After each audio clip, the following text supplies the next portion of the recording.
Gladedale came to our attention in September, just before the applications were put through, just before, a few days before. There was this announcement in the Financial Times that Gladedale had a debt pile of £1 billion. That's one with 9 zeros after it, 1 billion. That's quite a bit.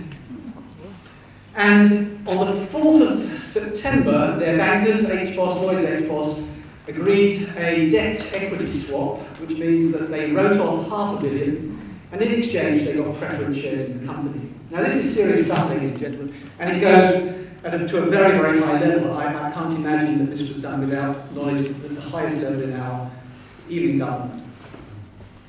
You can't talk about Gladedale without mentioning Remo Dupre, the former majority shareholder and founder of the company. There he is, a handsome fellow.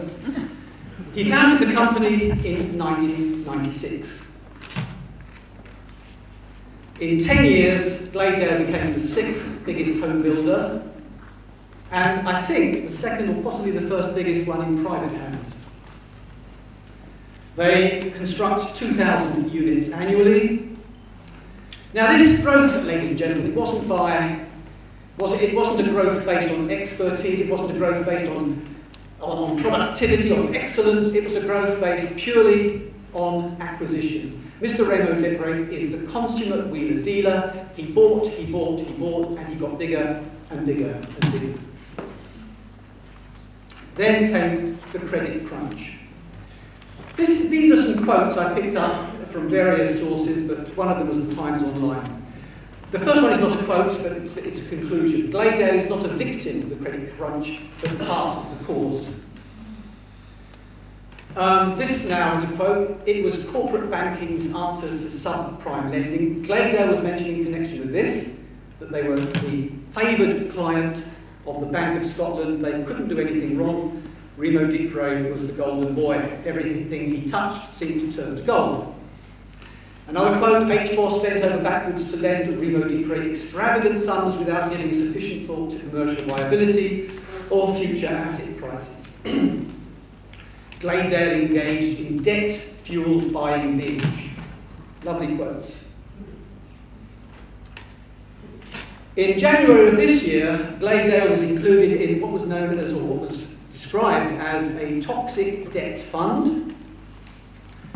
I won't read it all through, but the idea was that the bank wanted to write off the debt at that point and see if they could sell off any of the assets that had any value. In other words, they wanted to get rid of Gladedale, get it off their books, find someone to take it over. Is Gladedale actually financially viable? Is it an appropriate partner that our borough council, our national bodies should be doing business with? Well, let me tell you, ladies and gentlemen, that the last financial information that was filed by Gladedale was their 2006 financial statements. Their turnover was 664 million, that's now 2006. Net profit 65 million, oh, a nice, comfortable 10% or just under. Net cash outflow 62 million. I just want to pause a bit on that one. How could it be that a company that's turning over 660 million has a net profit of 65 million, is actually hemorrhaging cash, and at the end of the year have to go to the bank and say, sorry, we're short of 62 million. We're 62 million short of cash, had less cash at the end of the year than we had at the beginning. You've got to look at the cash, ladies and gentlemen, and they were 62 million in the red, in addition to all their overdrafts. They had a net bank loans of £500 million with 300 on a short-term overdraft account. 300 million on their overdraft. Unbelievable.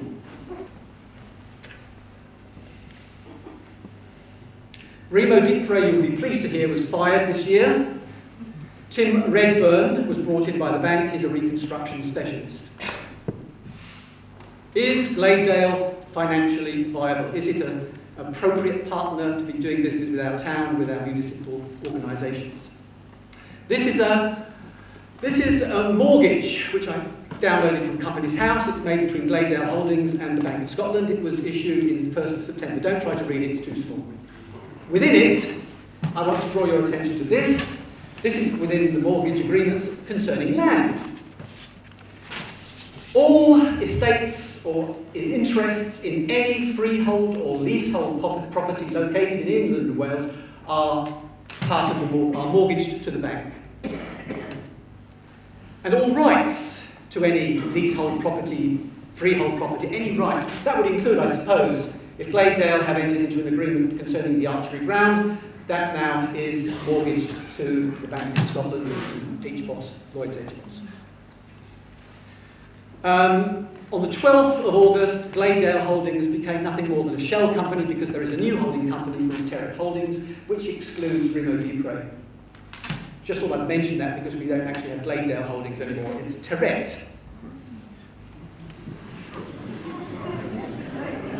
What are the latest developments, ladies and gentlemen? In Property Week, we can read that there was restructuring, rationalisation. That was in September last year. Gladedale Group will restructure, redundancies, it's all in the news. More interestingly, perhaps, Gladedale Capital has now put construction of the 150,395,000 square foot speculative Bruminor scheme on hold. So 1 year ago, they were stopping work. Another thing, a joint venture between Gladedale and John Lang was recently shortlisted for a public-private partnership with Basildon District Council, that's in Essex, not so far away, for a 1.25 billion regeneration of Basildon Town Centre. However, last week it withdrew. Evening Times from Glasgow. And now this should make any town councillor break out in a cold sweat. Glasgow is to give 3 million to cash crisis building firm. A house building company is to be given 3 million of Glasgow Council cash after running out of money for a part of the East End regeneration. Gladedale Homes, formerly Bet Homes, won a massive contract in 2004 to build more than 1,200 homes in the Oaklands area. They ran out of cash. Work has virtually ceased due to the credit crunch, says Gladedale. So, just think about it. 2 years down the line, Hastings Council, please can we have some cash? We haven't got money to finish the project. Latest developments, building. Gladedale misses out on Commonwealth Village. Apparently, the Commonwealth Games are coming to Glasgow. Gladedale was shortlisted or part of a consortium to take part in a 245 million bid, but they have withdrawn. Why? Probably because Glasgow are pretty cross about having to pay the 3 million for their other project. What about Station Plaza? What's happening to the flats there? A 25 million development of 103 apartments forming a major part of the landmark Station Plaza scheme has been put on hold because of a downturn in the housing market. It's already happening in Hastings. So, ladies and gentlemen, perhaps we should be looking at the market as well. Another house builder, Red Rose, refocusing on family homes. Family homes. Gladedale want to build 1-room, 2-room flats. Red Rose says that the future market is in family homes. Perhaps we should be thinking about the changing market demands in Hastings. We have a lot of 1-bedroom flats in Hastings, 2-bedroom flats. Perhaps we should be having family homes, not small flats. So let's come to my conclusion. I'm sorry to keep you so long on this, but let's talk about corporate ethics here. And are Gladedale really a financially viable company? And are they ethically an appropriate partner with which our town, our municipality, our local organisations should be doing business with? Well, perhaps they are going to change. Perhaps we can see an improvement. Perhaps Gladedale is going to show some contrition for the way in which they've let down their clients, their customers, they've let down councils to whom they've made contracts and promises. Are they contrite? Are they sorry about what they've done? What is their new corporate culture? Are they going to be committed to a prudent and responsible business practice? This is Tim Redburn, he's the new chief executive, and he was brought in as Gladedale's executive chairman earlier this year. What did he say? The restructuring, ladies and gentlemen, he said, restructuring should be enough to turn us from prey to predator. And I'm going to pass you over to my colleague. Stuart, please, Stuart.